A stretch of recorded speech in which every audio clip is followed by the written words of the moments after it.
What's up, YouTube, and welcome to the .NET C Sharp series. And today we are talking about a previous topic, which was .NET collections and array. So, if I uncomment this, this is our list, and this is an array. The common thing about array and all the .NET collections like dictionary and array list are they can store multiple values inside it. The problem is that if I want to print those multiple values, I have to write console.writeLine this many times.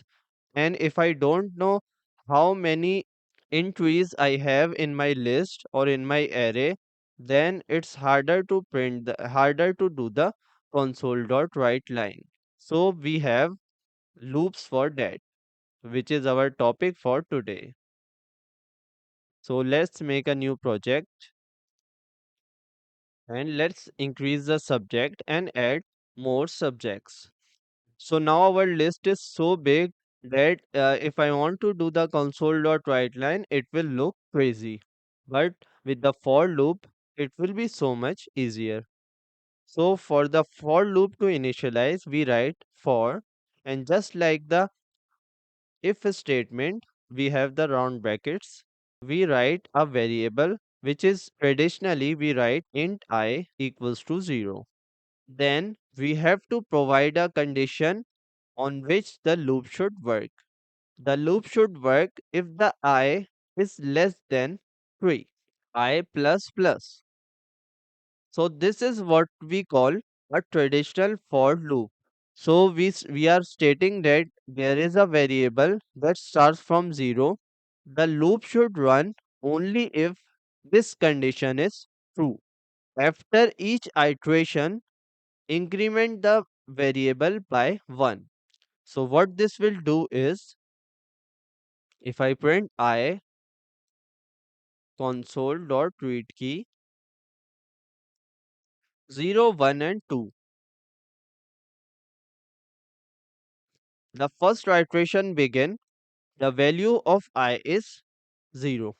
The condition is checked that 0 is less than 3. The condition is true.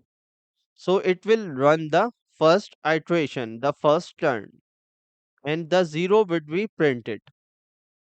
Then when the first iteration is finished, the I should be incremented by 1. So next time I is equals to 1. Now the condition is checked if 1 is less than 3. The condition is still true. So it lets the code run and 1 is printed, which is the value of I. Then after the iteration is finished, the value of I is incremented again. And now it's 2, which is still less than 3. So it will print the value. So first time 0 is printed, the second time 1 is printed, and the third time 2 is printed. Now after the iteration is finished, the value of I is 3. This is false.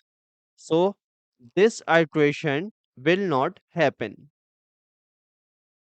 The code will come out of the loop and execute the console.read key to finish the program.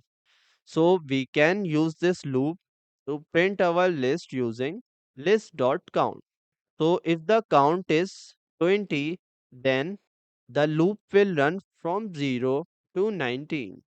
We have to define that we are trying to print list I. So all of the indexes of list, and we can say that index of list I and then another console dot write line.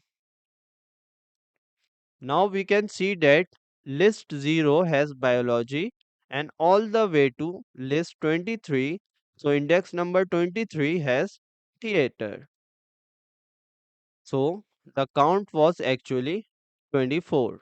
So now I can also print the list upside down using a reverse loop.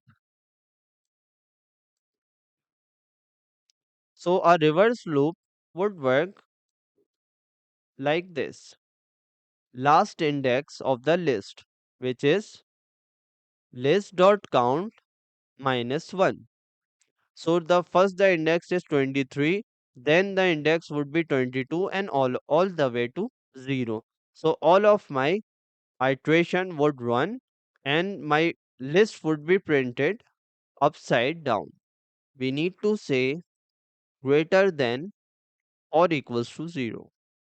The index would be decremented, and when it will reach 0, the loop will stop. So this is our reverse loop in action. It starts from 23 and it ends with 0. So this is all for the video. Thanks for watching and do subscribe to the channel. See you next time.